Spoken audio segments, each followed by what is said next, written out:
अगर आपसे पूछा जाए कि जो साइक्लोब्यूटेन है, क्या ये साइक्लोब्यूटेन एलिफेटिक है या नहीं है? आंसर केवल यस देना है या नो देना है बोलना है या नहीं बोलना है। रीज़न हम बाद में देखेंगे। चलिए सोचिए, साइक्लोब्यूटेन जो है, नो सर। हाँ अभी अभी पूछते हैं, हमें सोच लो, क्या ये साइक्लोब्यूटेन जो है, क्या साइक्लोब्यूटेन एलिफेटिक है या नहीं है? चलो अनिकेत बताओ बेटा, एलिफेटिक है या नहीं है? No sir. No sir. Ramnarayan एलिफेटिक है या नहीं है? No sir. No sir. चलिए, हाँ आफताब एलिफेटिक है या नहीं है? नहीं है सर। अनिकेत कौस्तुभ एलिफेटिक है या नहीं है? है लगता है सर। है। चल निशांत एलिफेटिक है या नहीं है? नहीं है सर। नहीं है। प्रांजल एलिफेटिक है या नहीं है? है एलिफेटिक। शशांक एलिफेटिक है या नहीं है? नहीं है। नहीं है। चलो समझो बेटा, एनालाइज करो और डिफरेंस को समझो। तुमने एलिसाइक्लिक का डेफिनेशन क्या दिया है? एलिसाइक्लिक का डेफिनेशन दिया है ऐसा एलिफेटिक कंपाउंड जो साइक्लिक है। फिर से बोल रहे हैं, सुनिएगा, ऐसा एलिफेटिक कंपाउंड जो साइक्लिक है उसे एलिसाइक्लिक कहते हैं। तो ऐसा एलिफेटिक कंपाउंड, ओरिजिनली ये कंपाउंड है क्या? एलिफेटिक ही तो है। अगर मैं हूँ और मेरा हाथ ऐसे है तो मेरा नाम अजनीसी है। अगर मैं ऐसे रिंग बना लूँ, हाथ को जोड़ दूँ, ये साइकिल बन गई, तभी मैं ही तो हूँ। हो या नहीं हो? तो इसका मतलब अल्कीन भी एलिफेटिक है और साइक्लो अल्कीन भी एलिफेटिक है।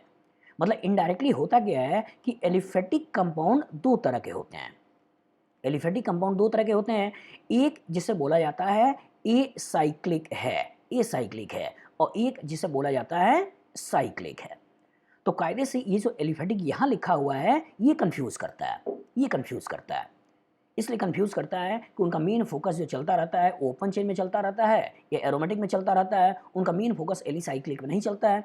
इसलिए बच्चे कहीं ना कहीं कंफ्यूज हो जाते हैं। लेकिन दिमाग में बैठाइएगा, एलिसाइक्लिक कोई नई चीज़ नहीं है, बल्कि एलिसाइक्लिक एलिफेटिक ही है। इसलिए अल्केन का रिएक्शन साइक्लो अल्केन का रिएक्शन एक जैसा पढ़ोगे, अल्कीन का रिएक्शन साइक्लो अल्कीन का रिएक्शन एक जैसा पढ़ोगे, कीटोन का रिएक्शन साइक्लिक कीटोन का रिएक्शन एक जैसा पढ़ोगे।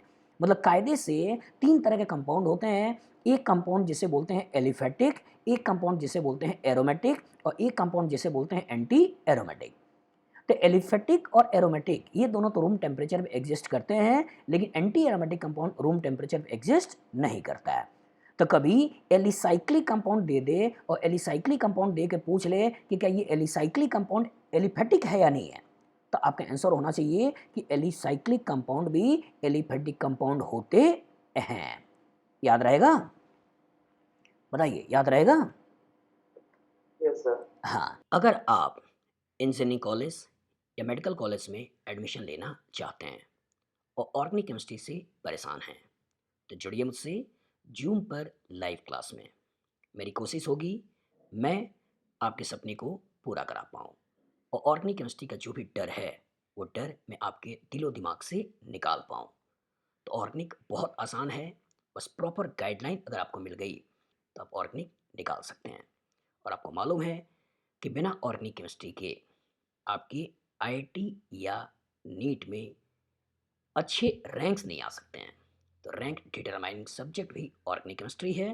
तो प्रॉपर तरीके से जुड़िए और ऑर्गेनिक केमिस्ट्री पढ़िए जिससे कि आपका रैंक बने। तो ये व्हाट्सअप नंबर है, आप इस व्हाट्सअप नंबर पर मुझसे कांटेक्ट कर सकते हैं और प्रॉपर तरीके से जूम क्लासेस को ज्वाइन कर सकते हैं। Good luck for your future.